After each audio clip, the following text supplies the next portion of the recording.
வாரிசு அரசியலும் அவங்க கிட்ட தவிர்க்க முடியாது. கேண்டிடேட் மாறுறதுக்கு வாய்ப்பு. இஸ்லாமியர்கள் ஓட்டுகளை குறி வைக்கிற பொழுது அதுக்கான ஒரு பேக்கேஜ் வந்துடும். அதில் மேக்சிமம் திமுகவுக்கு தான். விஜய் வந்து அங்கே பெரிய அளவில் இஸ்லாமியர்கள் ஓட்டுகளை அவர் பெறுகிறாரா என்றால், முக்கியமான பிரச்சனைகளை பேசாம திமுகவை தாக்குறது மட்டுமே முழு நேர வேலையா வச்சுட்டு இருக்கிறாரு. அதுதான்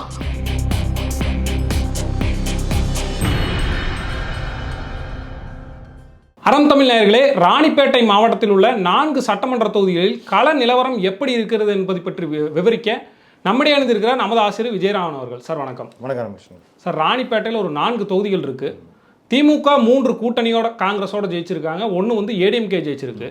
இப்போ கள நிலவரம் அங்கே எப்படி இருக்கு சார் இருக்கு? நீங்கள் குறிப்பிட்டது போலவே அரக்கோணம் ஏடிஎம்கே ரவி அவர்கள் வென்றிருக்கிறார். அது சோளிங்கர் ஏஎம் முனிரத்னம் காங்கிரஸ் கட்சி எம்எல்ஏவாக இருக்கிறாரு. காந்தி அவர் வந்து அவருடைய புகழ்பெற்ற நடவடிக்கைகள் இருக்கிற ஒரு மந்திரியாக இருக்கிறார், கைத்தறித்துறை மந்திரியாக இருக்கிறார்.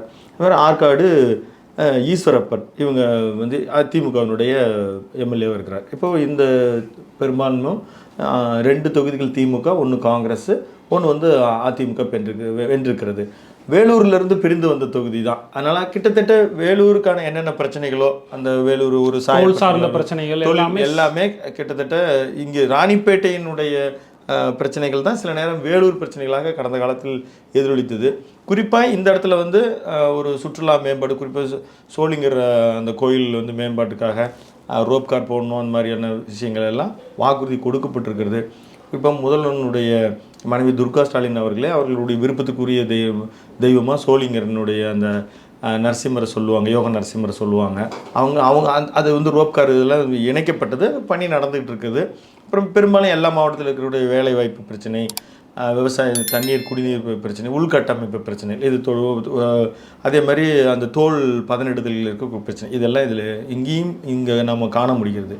இதில் கட்சியினுடைய செல்வாக்கு அப்படின்னு எடுத்துட்டிங்கன்னா இப்போ வந்து காந்தி அந்த கட்சியை வந்து ஒரு அளவுக்கு அங்கே எப்படின்னா அவங்களுடைய அதிரடியான நடவடிக்கைகள், அவருடைய பேச்சு, மக்கள் வந்து அவர் திமுக ஓட்டை குறிப்பாக இஸ்லாமியர்களுடைய வாக்கை தன் பக்கம் நிறுத்தி வச்சிருக்கிறார். இப்போ ராணிப்பேட்டையில் வந்து இந்த முறை வந்து பிஜேபி களம் காணுவதற்கும் திட்டமிடுகிறது ராணிப்பேட்டை தொகுதியிலேயே. அதில் வந்து வேலூர் இப்ராஹிம் வந்து நிறுத்தலாம், அவங்க கேட்கலாம். அதாவது பிஜேபி மாவட்டத்திற்கு ஒரு சீட்டு கேட்குது, பாமக வட மாவட்டங்களில் மாவட்டத்துக்கு எங்களுக்கு ஒரு சீட்டு கொடுங்க. கடந்த முறையும் பார்த்தீங்கன்னா அவங்க 2 இப்போ வேலூர் மாவட்டம்னு எடுத்துக்கிட்டு அது கடந்த முறை பார்த்திங்கன்னா பிஎம்கே சோளிங்கர் ஆற்காடு 2 தொகுதியிலுமே நின்று, ஆனால் அவர்கள் தோற்று போனார்கள். சோளிங்கரில் ஏஎம் கிருஷ்ணன் நின்று தோற்று போனார். அதே போல் ஆற்காட்டில் வந்து இளவழகன். இப்போ இவங்க எல்லாமே ரிப்பீட்டேஷன், அதாவது ஆட்கள் மாறலாம், பாட்டாளி மக்கள் கட்சி மீண்டும் இங்கே கேட்பதற்கு வாய்ப்பு இருக்குது. அதே போல் அங்கே வந்து தொகுதியில் வந்து நீங்கள் பார்த்தீங்கன்னா வாக்கு சதவீதம் யாருக்கு அதிகமாக இருக்குது அப்படின்னு பார்த்தீங்கன்னா அங்கே வந்து தலித் மக்களுக்கும் வன்னியர் மக்களுக்கும் தான் வாக்கு இருக்குது. அதுக்கப்புறம் தான் ஆற்காடு முதலியார் இந்த மாதிரியான இதெல்லாம் வரும். அதில் எடுத்துட்டிங்கன்னா ஆற்காட்லேயுமே கூட இப்போ நான் வந்து அரக்கோணத்தில் கடந்த இவர் ஏசி சண்முகம் இப்போ வேலூரில் எம்பிக்கு நின்னார், அரக்கோணத்தில் ஒரு முறை நின்று தோற்று போனார். இந்த முறை ஆற்காடுலேயும் அவர் சீட்டு வந்து கேட்பதாக நம்ம கேள்விப்படுறோம். ராணிப்பேட்டையில் ஒரு வேலூர் இப்ராஹிமுக்கு சீட்டு வந்து உறுதி எடுக்கப்படுகிற பட்சத்தில் அங்கே மிஸ் ஆகிறதுக்கு வாய்ப்பு இருக்குது. அதேமாதிரி அவருடைய மகன் வந்து புதிய நீதி கட்சியில் வந்து அருண்குமார், அவர் அந்த இன்ஸ்டியூஷன்ஸ்க்கெல்லாம் அவர் ஹெட்டாக இருந்து பார்த்துட்டு இருக்கிறாரு. ஏசிஎஸ் அருண்குமார் அவரை கேண்டிடேட்டாக நிற்பதற்கும் அவர்கிட்ட வந்து ஒரு கோரிக்கை இருக்குது. அது வந்து கட்சி எப்படி அவங்க பிஜேபி கூட்டணி எப்படி செய்யும், ஏன்னா தாமரை சின்னத்தில் தான் நிற்க போகிறாங்க. அந்த வகையில் ஆற்காடு தொகுதியை இவங்க இந்த மாதிரி பிஜேபியும் குறி வைக்குது, ராணிப்பேட்டை பிஜேபி குறி வைக்குது, பிஎம்கே வந்து ஆற்காட்டை குறி வைக்குது. அது மாதிரி கடந்த தேர்தலில் பார்த்துட்டிங்கன்னா அரக்கோணம் தொகுதியில் ஏடிஎம்கே வென்றிருந்தாலும் அங்கே வந்து விசிகாவுக்கு ஒதுக்கப்பட்டது. கௌதம் சன்னான்னு சொல்லி அவர் வந்து கொஞ்சம் வாக்கு ஒரு 8-9 வாக்குகள் வித்தியாசத்தில் அவர் தோல்வி அடைந்தார். இங்கே இடங்கள்லாம் பார்த்திங்கன்னா 3வது இடங்களை பல இந்த தொகுதியிலுமே நாம் தமிழர் கட்சி பெற்றிருந்தது, ஒரு 10,000 வாக்குகளுக்கு மேலே பெற்றிருந்தது. இன்னொன்று பார்த்திங்கன்னா இங்கே வேலூர் மாவட்டத்தை பொறுத்த மட்டும் ஆதிதிராவிடர் தலித் மக்களுக்கான ஒரு பிரதிநிதித்துவம் இப்போது புதிய பாரதம் கட்சி வந்து பூவை ஜெகன்மூர்த்தி ஒரு கட்சி ஓரளவுக்கு அந்த பக்கம் செல்வாக்கு எடுத்து வச்சிருக்கிறார். அதான் அவர் இப்போ எம்எல்ஏவாக இருக்கிறார், கேவி குப்பம் எம்எல்ஏவாக இருக்கிறார். அவர் தொடர்ந்து. ஆனால் அரக்கோணம் தொகுதியும் அவர் கேட்பதாக எனக்கு கூட 2016 அவர் அரக்கோணத்தில் நின்று வென்றிருக்கிறார். ஏன்னா அங்க மிகப்பெரிய செல்வாக்கு இருக்கு அவங்க இருக்கு.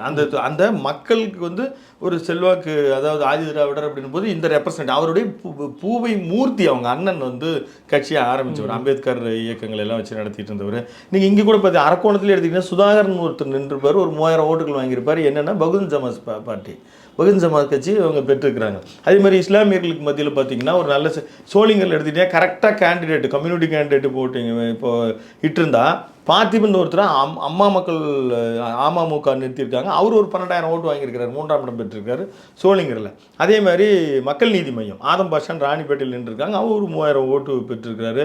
அதே மாதிரி மக்கள் நீதி மையம் முகமது ரஃபி அப்படின்னு ஒருத்தர் அவரை நிறுத்தி அவரு ஒரு 3000 ஓட்டு ஆற்காட்டில் பெற்றிருக்கிறார். இது மாதிரி கரெக்டான கேண்டிடேட் அங்கே முஸ்லீம்களோ தலித்துகளோ வன்னியர்களோ பிரதிநிதித்துவம் படுத்தும் பொழுது அது பெரிய அளவில் வாக்குகளை வந்து பிரிப்பதற்கு, வெற்றி வாய்ப்பை சில நேரங்களில் வந்து வெற்றி வாய்ப்பு பெறுகிறவர்களை சிக்கலாக்குவதற்கும் வாய்ப்பு இருக்கு. இங்க வந்து அதிமுக திமுக வந்து களத்துல எப்படி செயல்பட்டு இருக்கிறாங்க சொல்ல முடியுமா நீங்க களத்துல பார்த்த வரைக்கும்? இல்லை, அதிமுக கூட்டணியினர்கள் ரொம்ப ரொம்ப மும்முரமாக இப்போ ஒர்க் பண்ணிட்டு இருக்காங்க. பாமக இந்த பக்கமெல்லாம் வந்து அன்புமணி பக்கத்தில் தான் இருக்குது. அவருடைய அங்கே வந்து பாரின்னு ஒரு மேற்கு மாவட்ட செயலராகட்டும், பாலயோகி ஆகட்டும், இப்போ ஏஎம் கிருஷ்ணன், கேஎல் இளவழகன், இவங்க எல்லாருமே வந்து மும்முரமாக இருக்காங்க கூட்டணிக்கு. இப்போ எப்படியும் இந்த இடத்துல வந்து கூட்டணி கட்சிக்கு தான் போக போகுது அப்படின்றது ஒரு சில தொகுதி, இப்போ சோளிங்கராகவும் ஆற்காடாகவும் போக போகுதுன்னு. அதேமாதிரி திமுகவில் எடுத்துக்கிட்டிங்கன்னா அரக்கோணம் அதில் வந்து விசிகாவுக்கு கொடுத்தாங்க. இந்த முறை கேண்டிடேட் மாறலாம், மறுபடியும் அந்த விசிகாவுக்கு கொடுக்குறது இல்லைன்னா இப்போ சஃபில் பண்ணி கொடுக்கலாம். போன முறை அவங்க நின்று தவற விட்டாங்க, இந்த முறை நீங்கள் எங்களுக்கே டைரெக்டாக கொடுங்க, அவங்களுக்கு மாற்றி கொடுங்க, வேறு அங்கே இருக்கக்கூடிய ரிசர்வ் தொகுதியை மாற்றி கொடுங்க, அந்த மாதிரி இருக்குது. பிஜேபி இப்போது நம்ம நாளிதழ் கூட பார்த்தோம், பிஜேபி எங்கெல்லாம் இருக்குதோ அங்கே வந்து கூட்டணி கட்சிக்கு ஒதுக்கக்கூடாது, ஏன்னா அவர்கள் வென்று விடுவதற்கு வாய்ப்பு இருக்கிறது, அதனால் திமுகனுடைய டைரக்ட் கேண்டிடேட் தான் நிற்கணும் அப்படின்னு ஒரு பேச்சு இருக்குது. அவர் காந்தி, அவருக்கும் இப்போ பலமுறை வென்றவர்.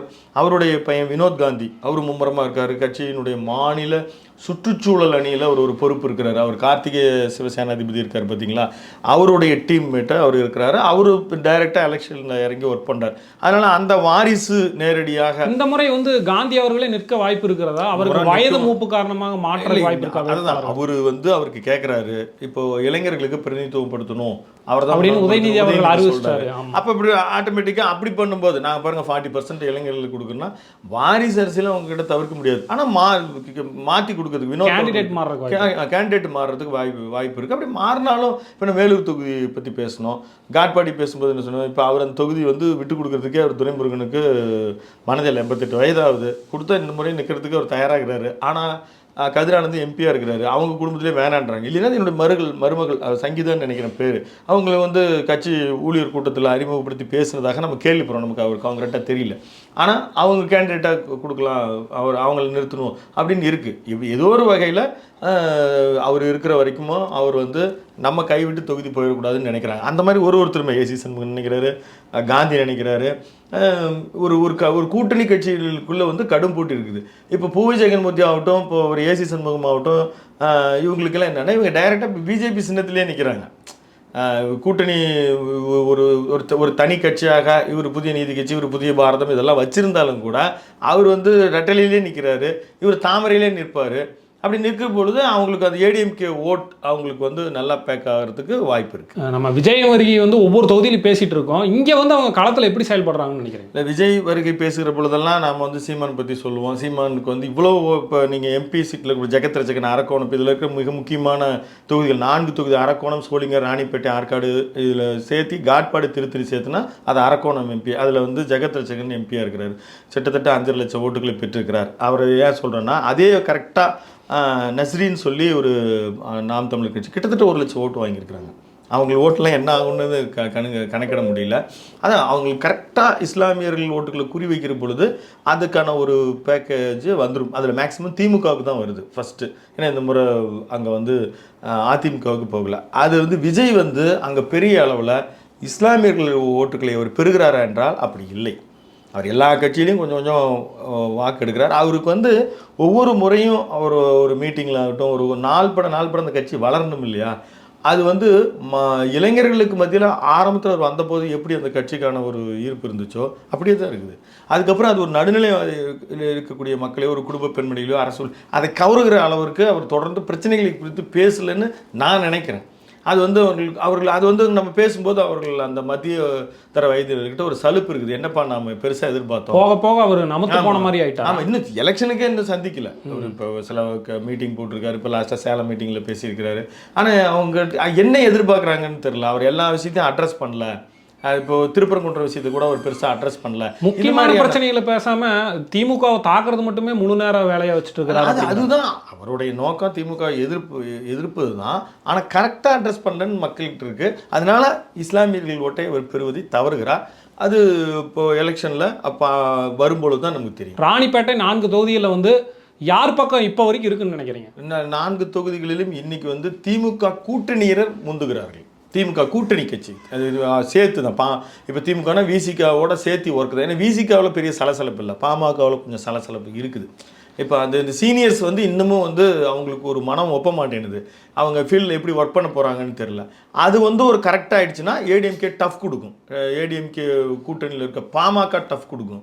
இல்லைன்னா திமுகவுக்கு தான் அட்வான்டேஜ். இஸ்லாமியர்களோட வாக்குகள் இதெல்லாம் சேர்க்கும்போது திமுக தான் இந்த களத்தில் முந்துக்குது. அப்புறம் கேண்டிடேட் போடும்போது தான் அதனுடைய சேஞ்சஸ் தெரியும். ராணிப்பேட்டை தொகுதியில் வந்து திமுக கூட்டணி கட்சியோட ஸ்ட்ராங்காக இருக்குன்னு சொன்னீங்க. நம்ம வேட்பாளர் அறிவிப்பு பிறகு ராணிப்பேட்டை தொகுதியை பற்றி தொடர்ந்து பேசுவோம் சார். உங்கள் கருத்து பதிவுக்கு மிக்க நன்றி. மிக்க நன்றி நேயர்களே, தொடர்ந்து இணைந்திருங்கள் அறம் தமிழுடன். நன்றி.